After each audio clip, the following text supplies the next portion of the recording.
Así es, son las 9 de la mañana con 35 minutos. Regresamos a esta primera edición de Radio Análisis en esta jornada de día viernes 21 de octubre. Como es habitual, a esta hora de la mañana estamos en este espacio que realizamos en conjunto al Núcleo Milenio para mejorar la salud mental de adolescentes y jóvenes IMAI. En esta ocasión vamos a hablar de salud mental en población LGBTIQ+.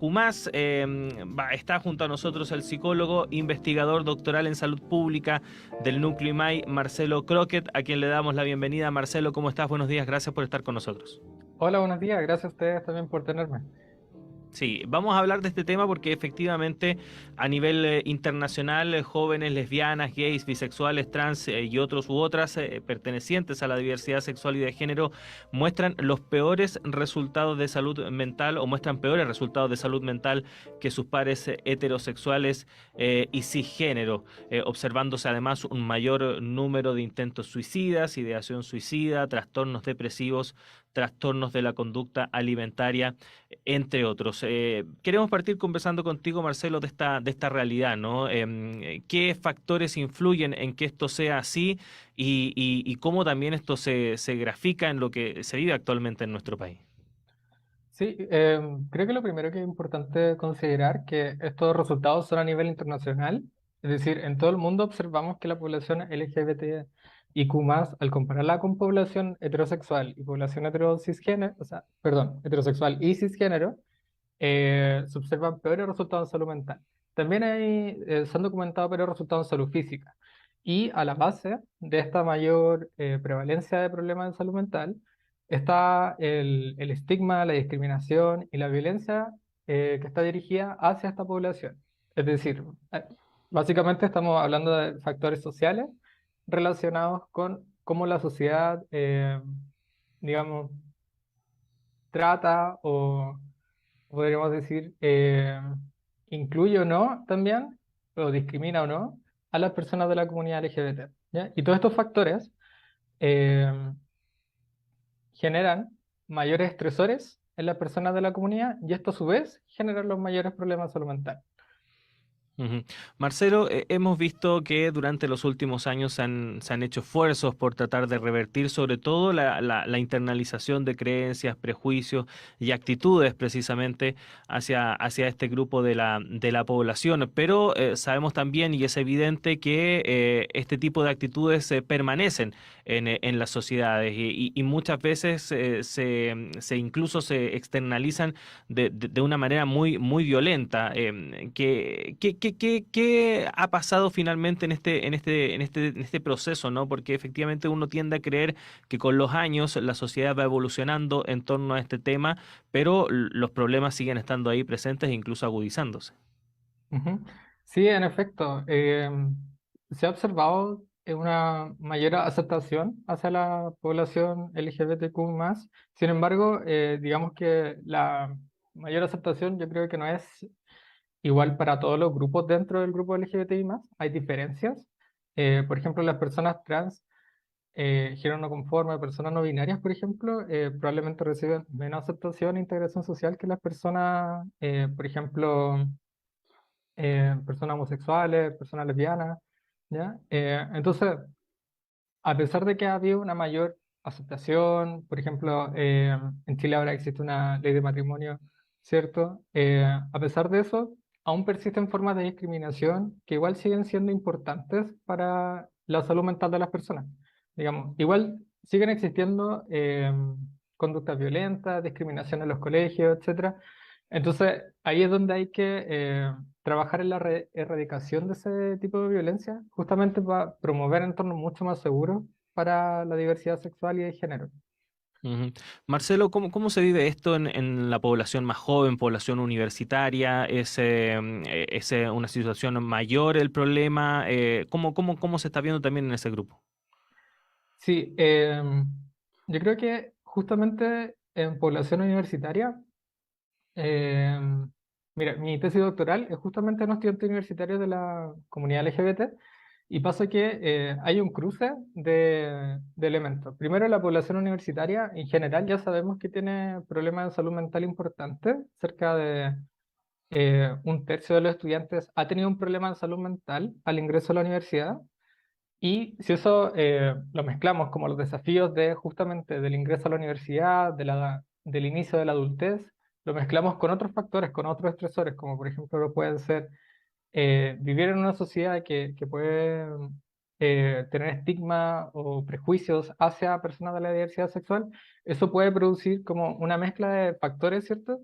Que puede desencadenar en peores resultados y de salud mental. Y eso lo observamos, por ejemplo, se ha observado internacionalmente y también en algunos resultados dentro del país, que en los que son muy, muy, muy, muy pocos, pero eso es lo que se ha podido documentar. Ujú.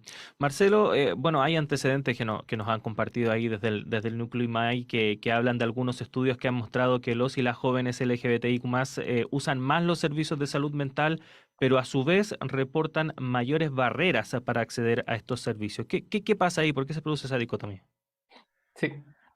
¿Por qué en proporción, ¿cierto? ¿Por qué en proporción usarían más? Justamente porque hay más necesidades de salud mental, debido a lo que ya hemos comentado, ¿cierto? Hay mayores problemas de salud mental, consultan más, ¿cierto? Pero a su vez, el tema de las barreras para acceder al tratamiento tiene que ver primero, con la percepción de la accesibilidad, de si puedo entrar o no a la atención de salud mental. Por ejemplo, tengo una necesidad de salud mental, si puedo acceder a tratamiento para poder ver esto, ¿ya? Las personas LGBT debido a esto que hemos estado hablando, la discriminación, los prejuicios, podrían presentar miedo, por ejemplo, de consultar, porque los profesionales podrían discriminarles, podrían tener miedo los jóvenes especialmente, eh, de que se pueda romper la confidencialidad y, por ejemplo, puedan los profesionales develar la orientación sexual o la identidad de género a los padres, por ejemplo, cuando todavía ellos no han develado su orientación sexual o identidad de género a su misma familia. Y también puede ser un elemento importante que justamente las personas LGBT tratan de buscar servicios afirmativos, es decir, servicios donde se promueva una mirada positiva y de respeto hacia la diversidad sexual y de género. Sin embargo, estos servicios suelen ser de mayor costo y pueden no siempre estar disponibles. Y Ujú. generalmente uno cuando consulta, uno no sabe necesariamente cuáles van a ser los enfoques de los profesionales, por ejemplo, o si este servicio va a ser afirmativo o no. Entonces, a esas barreras se refiere a que las personas LGBT podrían presentar mayores barreras al acceder a estos servicios. Ujú. Ahora, Marcelo, estas preocupaciones, estos temores también de jóvenes o personas que quieran acceder a atención de salud mental, pero no lo hacen precisamente por estas preocupaciones, lo hacen sobre la base, imagino, de experiencias previas, ¿no? Donde efectivamente han escuchado o ellos mismos han vivido malos tratos, discriminaciones a la hora de acceder a la salud mental.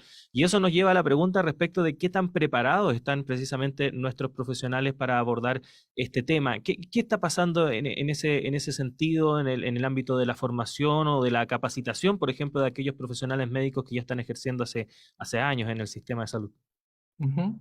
Eh, Mira, respecto a lo primero que mencionaste, quería dar cuenta que efectivamente puede ser por situaciones propias de discriminación que han vivido en los contextos de salud o por situaciones de otros, o simplemente por el hecho de que las personas LGBT constantemente pueden estar eh, expuestas a sufrir una discriminación. Entonces se evalúa en cada contexto si es que es un contexto seguro o no para esa persona, ¿ya? Ujú, Y en cuanto a la formación, yo creo que con el tiempo ha existido una mayor apertura también de las universidades, de los programas, para promover eh, como promover contenido relacionado a la comunidad LGBT, sobre cuáles podrían ser las necesidades de salud específicas o qué elementos podrían eh, ser importantes de tener en consideración durante, por ejemplo, una atención de salud mental. Sin embargo, aún falta. Yo creo que aún falta específicamente trabajar en promover espacios respetuosos, afirmativos, no caer en sesgos, por ejemplo, o en prejuicios respecto a cómo deben comportarse las personas de la determinada, o sea, de un determinado grupo de la comunidad LGBT, cómo deberían ser, cómo deberían expresarse. Yo creo que todavía faltan ciertos matices, ciertas sensibilidades, eh, justamente para el trabajo con personas de la comunidad.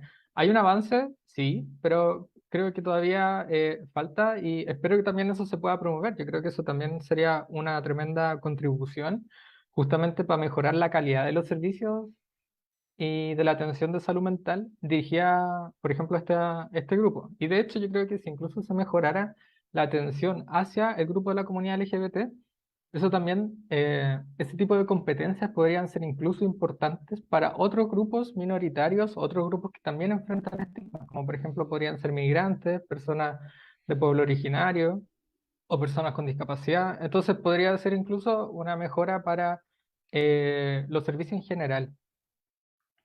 Estamos en nuestro espacio Sintoniza tu salud mental, conversando con Marcelo Croquet, psicólogo e investigador doctoral en salud pública del Núcleo Milenio para mejorar la salud mental de adolescentes y jóvenes IMAI, conversando respecto de salud mental en la población LGBT+. Marcelo, pasando al ámbito de las políticas públicas, estos problemas de salud mental en este grupo de la población, ¿de qué forma pueden ser abordados?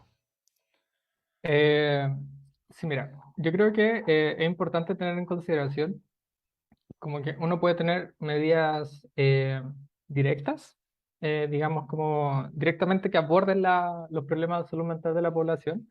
Por ejemplo, que en intervenciones de prevención de problemas de salud mental o de promoción de una buena salud mental o directamente en la atención cuando ya una persona accede y se atiende con un profesional psicólogo o psiquiatra.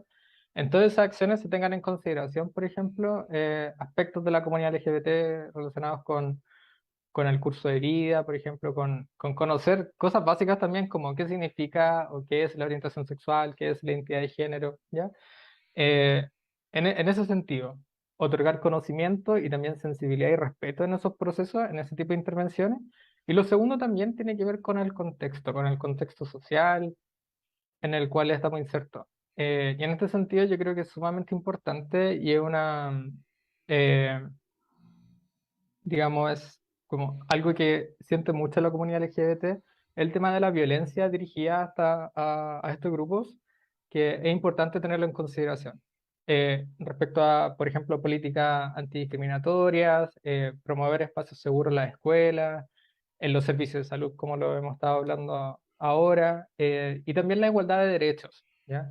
Por ejemplo, el tema del matrimonio igualitario, por ejemplo, se ha visto que en otros países que tener leyes que promuevan la igualdad, como el matrimonio igualitario, mejora el estado de salud mental de la población LGBT, y eso tiene que ver con justamente con cómo se percibe esta comunidad en la sociedad, ¿ya? Como de, por ejemplo, si es que hay matrimonio igualitario, eso también va promoviendo un cambio cultural de que hay una mayor igualdad, ¿ya? Y no hay tanta, o no es tan descarada, por ejemplo, la discriminación específica hasta de este grupo, que tienen menos derechos en ese sentido, si es que no lo tuvieran, ¿ya? Entonces, es muy distinto crecer en un entorno en el cual, por ejemplo, se reconoce tu identidad o tu orientación sexual y, por ejemplo, puedes casarte si es que quieres, siendo muy diferente, por ejemplo, estar en un contexto o crecer en un contexto en el cual justamente no tienes ese derecho, ¿ya? Entonces, en esos dos ámbitos, primero, en las medidas directas que van dirigidas hacia la atención de salud mental, y lo segundo, en promover la igualdad de derechos y también la antidiscriminación. Ujú.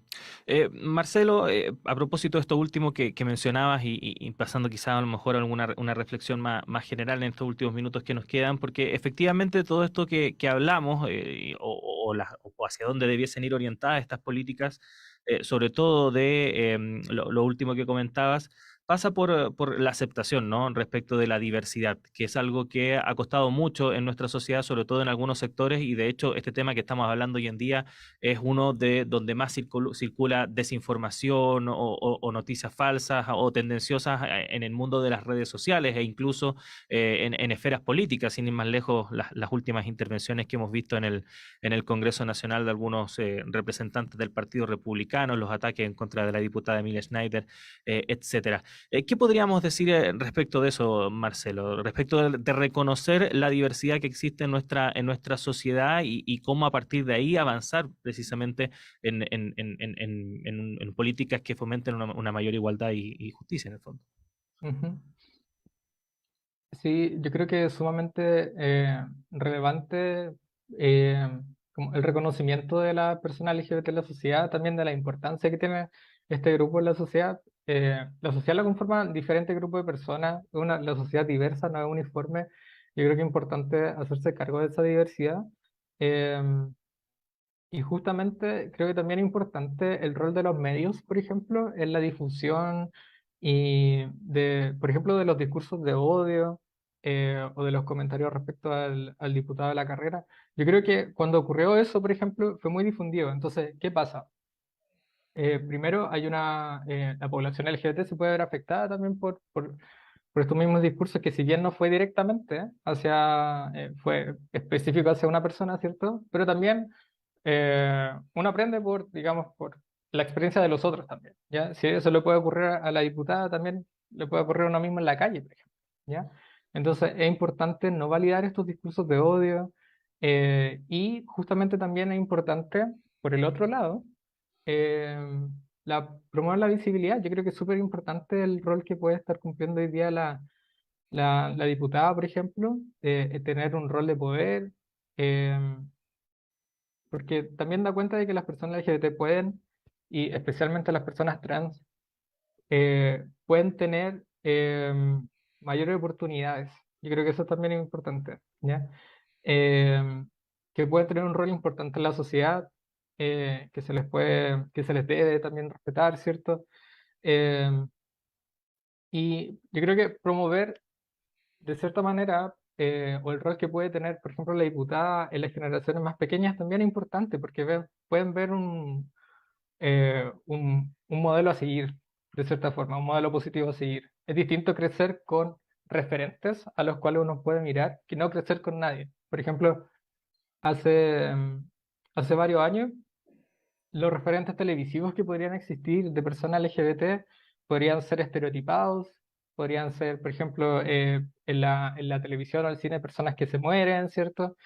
Generalmente tendían a ser roles más negativos, pero ahora sí podemos ver personas reales, de verdad, y que tienen un rol positivo en la sociedad, una contribución. Yo creo que eso tiene, de cierta manera, un impacto positivo también en las mismas personas LGBT.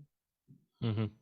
Marcelo Croquet, psicólogo, investigador doctoral, además del núcleo Milenio para mejorar la salud mental de adolescentes y jóvenes y más, investigador doctoral en salud pública. Muchas gracias por haber estado con nosotros durante esta mañana para conversar respecto a este tema. Que estés bien. Muchas gracias. Igualmente, hasta luego.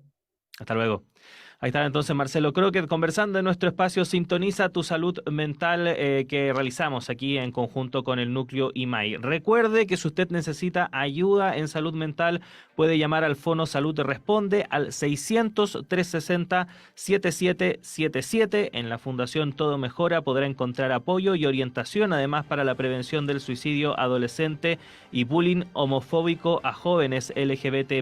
Los puede contactar de forma segura en su página web www.todomejora.org y además, por cierto, está disponible la web del núcleo IMAI www.imai.org que cuenta con la sección donde pedir ayuda que recopila un listado de diversas organizaciones que brindan ayuda u orientación en salud mental. Así que está hecho también ese llamado para que si usted lo requiere pueda acceder a través de esos canales. 9 de la mañana con 54 minutos. Cerramos esta primera edición de Radio Análisis correspondiente a este día viernes 21 de octubre. Muchas gracias por haber estado con nosotros durante esta mañana y la invitación es a que siga junto a la 102.5 FM. Ya llega en breve Antonella Esteves y Semáforo. Siga también junto a la red de radios que piensan y al canal de televisión de la Universidad de Chile, Uchile TV 11.2 en la televisión abierta digital, www.chiletv.cl en internet. Muchas gracias a todo el equipo de la radio, en especial a Ricardo Hinojosa, Manuel Silva, Tania González, y nos reencontramos el lunes nuevamente a las 7 en punto. Que estén bien.